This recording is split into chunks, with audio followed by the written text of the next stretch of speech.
Some careers end with a press release, a farewell tour, and a standing ovation.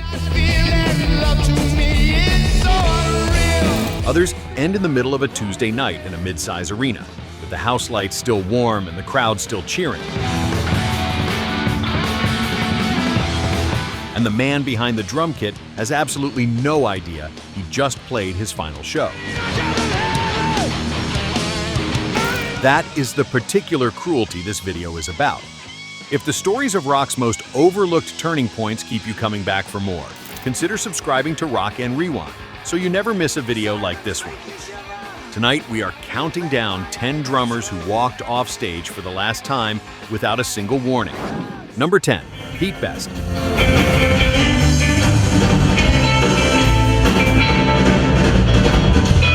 By the summer of 1962, the Beatles had already survived Hamburg Cavern Club residencies and the grind of building something out of nothing in Liverpool.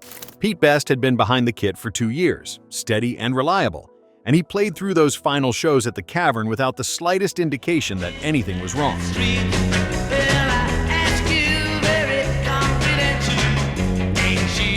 Then, on August 16, 1962, manager Brian Epstein called him in for a meeting. Best was told, quietly and without ceremony, that the band had decided to make a change. Ringo Starr would be taking over. Just weeks later, the Beatles walked into EMI's Abbey Road studios and began recording what would become the foundation of the biggest career in pop history. Love, love me do. You know I love you. Best never got to see it from the inside. He later said the hardest part was not the firing itself, but that his bandmates never told him directly. The stage that ended his run with them looked exactly like every other stage he had ever played.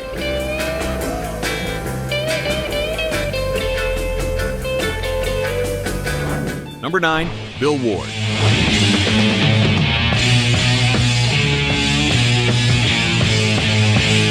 For most people who grew up with heavy metal, Bill Ward's name is inseparable from Black Sabbath.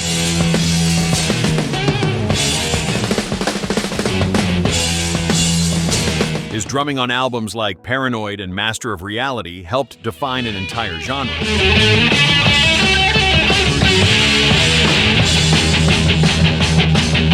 So when Ozzy Osbourne, Tony Iommi, and Geezer Butler announced a full reunion in 2011, the assumption was that all 4 original members would share the stage one more time.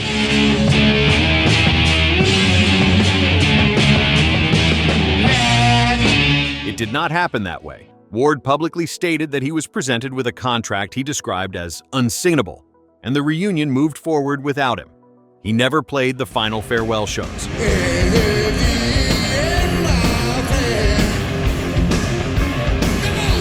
The tour that bore the name of the band he helped create, the one that sold out arenas across the world, went on without its original drummer.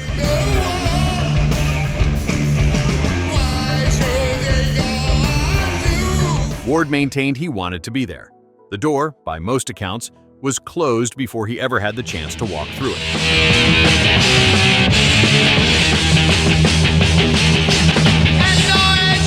Number 8, Dave Lombardo.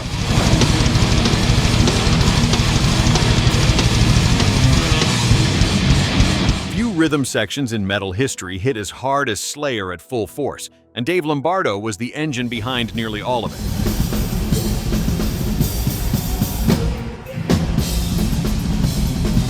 His work on Rain and Blood alone secured his place in any serious conversation about the greatest drummers the genre has ever produced.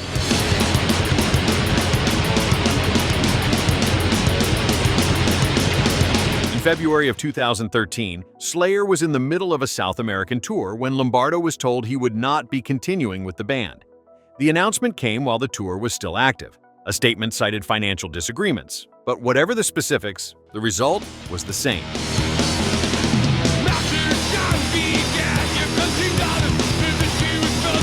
Lombardo finished a run of shows with no advance warning that his time with the band was ending. He later formed and toured with other acts, but his chapter with Slayer, which had spanned decades across 2 separate stints, closed without a final curtain of his choosing.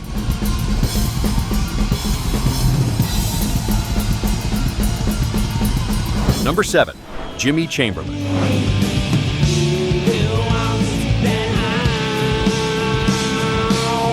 Smashing Pumpkins released Melancholy and the Infinite Sadness in the fall of 1995, and the band was at the peak of its commercial power heading into the supporting tour.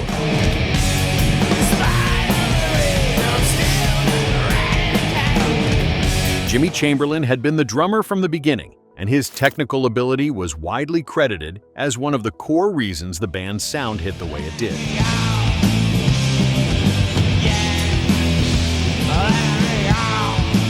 In the early morning hours of July 12, 1996, the band's touring keyboardist was found dead in a New York hotel room from a drug overdose.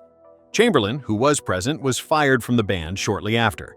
He learned the news not through a formal band meeting or a gradual fade, but in the immediate aftermath of a tragedy, while still processing what had just happened. He would eventually rejoin the Pumpkins years later, but that chapter closed fast and hard and without warning.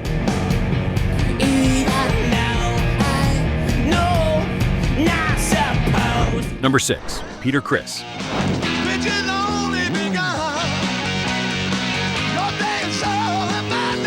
Kiss built its empire on spectacle, and Peter Criss was part of the original spectacle, the original Catman, the face-painted drummer from Brooklyn who sang Beth and made grown men tear up in arenas across America.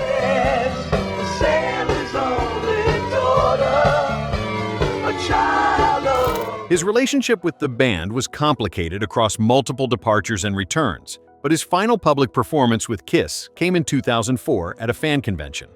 And I hope you'll be alright, 'cause me and the There was no dramatic announcement in advance, no farewell drum solo with the lights turned low. He simply played the set, packed up, and that was that.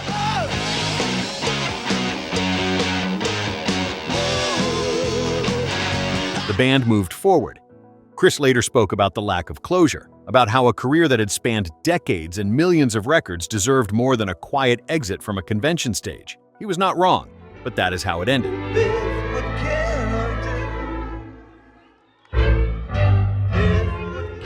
Before we get to the top 5, drop a comment and let us know where you are watching from.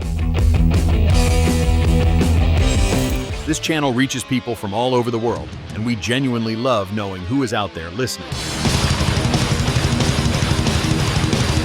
Number 5. Aynsley Dunbar.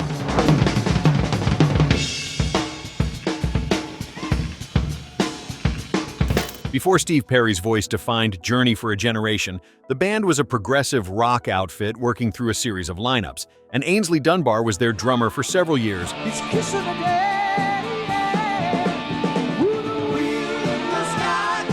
He played on multiple albums and helped shape the early sound of a band that would go on to sell tens of millions of records.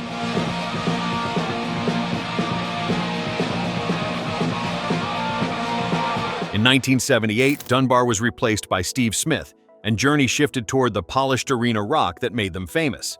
Dunbar later claimed he was fired without adequate notice, and he filed a lawsuit against the band.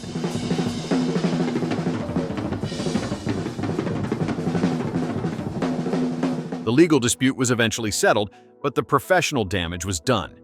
He had no opportunity to prepare, no final performance staged as a send-off. One tour ended, and when the next one started, someone else was sitting behind his kit.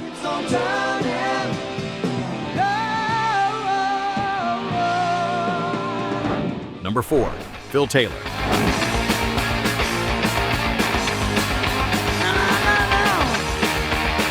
Motorhead was Lemmy Kilmister's band in every sense of the word, but Phil Taylor was there from nearly the beginning, a founding drummer whose raw, thunderous playing suited the band's image as the loudest, fastest, most uncompromising act in rock.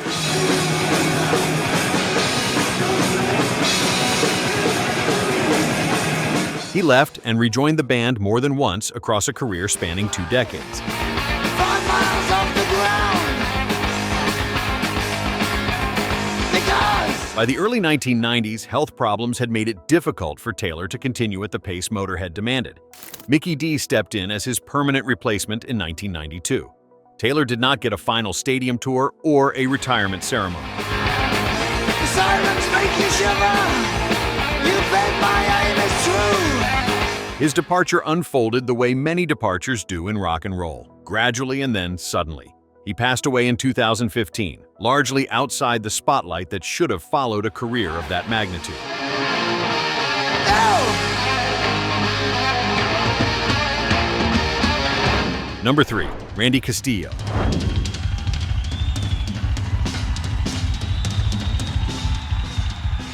For most of the 1980s and into the 90s, Randy Castillo was the drummer holding Ozzy Osbourne's band together through some of the most demanding touring schedules in rock.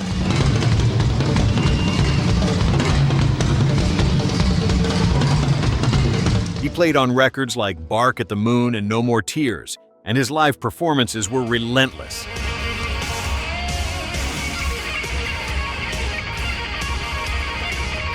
In the late 1990s, Castillo was diagnosed with cancer. He continued to perform during his illness, showing up when he could, pushing through when perhaps others would not have. He played what would be some of his final shows while visibly battling the disease, committed to the music even as his health declined.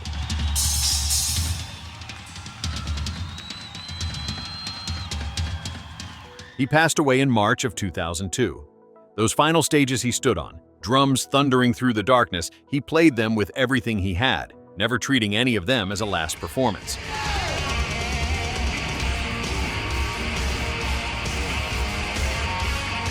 Number 2. John Bonham. Many times I've lied, and many times I've listened. On July 7, 1980, Led Zeppelin performed at the Eissporthalle in Berlin. John Bonham was behind the kit, doing what he had done for more than a decade, anchoring one of the most important bands in the history of rock music with a physical force that no one before or since has quite replicated.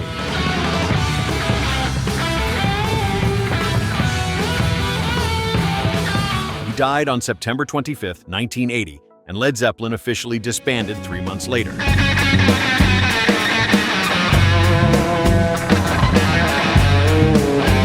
That Berlin show was the last time Bonham ever performed live.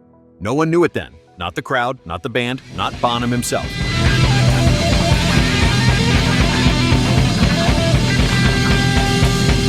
There were plans for a North American tour. There was more music still in them. And then there was nothing.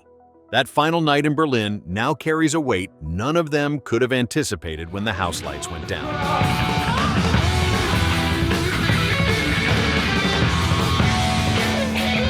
Number 1. Sib Hashian.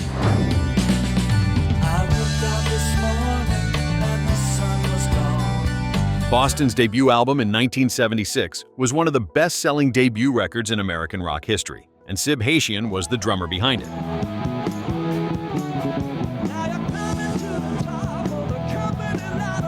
His playing was precise and powerful, built for the kind of anthemic, radio-ready rock that Boston delivered better than almost anyone.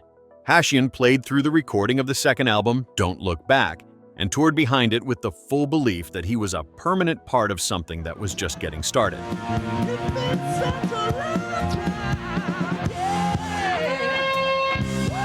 What followed instead was a quiet exit, replaced before the band reconvened for their next chapter. He went on to tour with a Boston tribute act in his later years, playing those same songs he had helped record decades before, clearly still in love with the music. He passed away in 2017 while performing on a cruise ship, doing what he had always done. Right up to the end, he showed up and played.